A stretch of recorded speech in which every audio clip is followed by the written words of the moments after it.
ऐसे लड़के की है जिसे सब सिर्फ एक कमजोर गांव का लड़का समझते हैं, लेकिन असल में वो बनने वाला है इतिहास का सबसे महान राजा।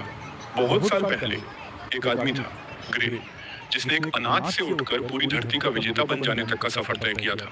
कोई भी उसके सामने टिक नहीं पाया, और जिसने भी कोशिश की उसे बेरहमी से मिटा दिया गया।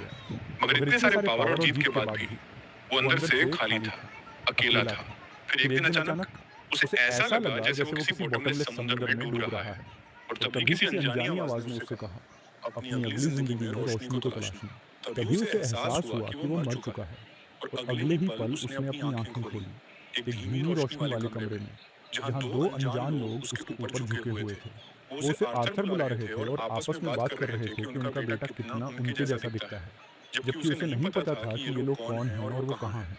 धीरे धीरे उसे समझ आता है कि उसे फिर से जन्म मिला है, अपने पुराने जीवन की पूरी यादों और चेतना के साथ।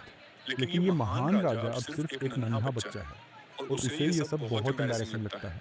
अपना शरीर भी ठीक से कंट्रोल नहीं कर पाता, और जब उसके पेरेंट्स उसका डायपर साफ करते हैं तो उसे बहुत शर्म आती है। एक दिन आर्थर देखता है कि उसका पिता मैजिक यूज करके अपने शरीर को स्ट्रॉन्ग कर रहा है, ताकि वो खेतों में सिर्फ एक पंच से हल चला सके। और फिर उसकी माँ उसे चोट लगने पर हीलिंग मैजिक यूज करती है। ये सब देखकर पहली बार आर्थर को एहसास होता है कि ये दुनिया पृथ्वी नहीं है, क्योंकि यहाँ मैजिक है। जल्द ही आर्थर को पता चलता है कि उसका पापा एक एडवेंचरर है, जो अक्सर अपने दोस्तों के साथ मॉन्स्टर्स हंट करने जाता है। वो समझ जाता है कि जब इस दुनिया में सबको वेपन्स रखने की आज़ादी है तो ये जगह ज़रूर खतरनाक होगी। इसलिए वो डिसाइड करता है कि उसे जल्दी से जल्दी स्ट्रॉन्ग बनना होगा ताकि खुद को प्रोटेक्ट कर सके। मगर ये सब तो अभी दूर की बात है, क्योंकि फिलहाल वो सिर्फ एक बेबी है जो अपनी माँ की लोरी सुनते ही सो जाता है। पर थोड़े समय में वो अपनी फ्रस्ट्रेशन से निकलकर इन शांत लम्हों को एंजॉय करने लगता है, क्योंकि अपने पिछले जीवन में तो वो हमेशा साजिशों और हत्या की धमकियों से घिरा रहता था। कुछ महीनों बाद आर्थर घर में रेंगना शुरू करता है। वो सोने का नाटक करता है ताकि उसकी माँ उसे अकेला छोड़ दे, और फिर चुपके से घर की लाइब्रेरी में घुसकर इस दुनिया की जानकारी ढूंढने लगता है।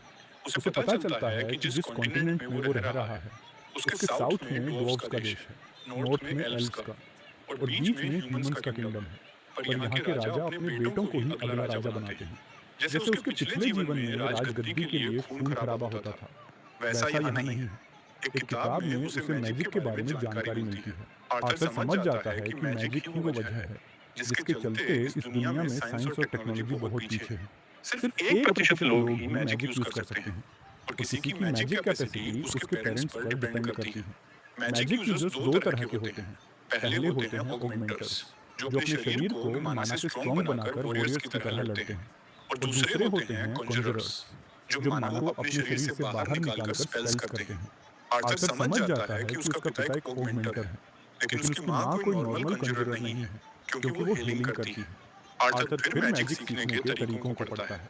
किताब बताती है कि मैजिक यूज करने के लिए एक मैजिक कोर चाहिए, जो तब बनता है जब कोई अपने शरीर के माना को एक जगह इकट्ठा करके कंसंट्रेट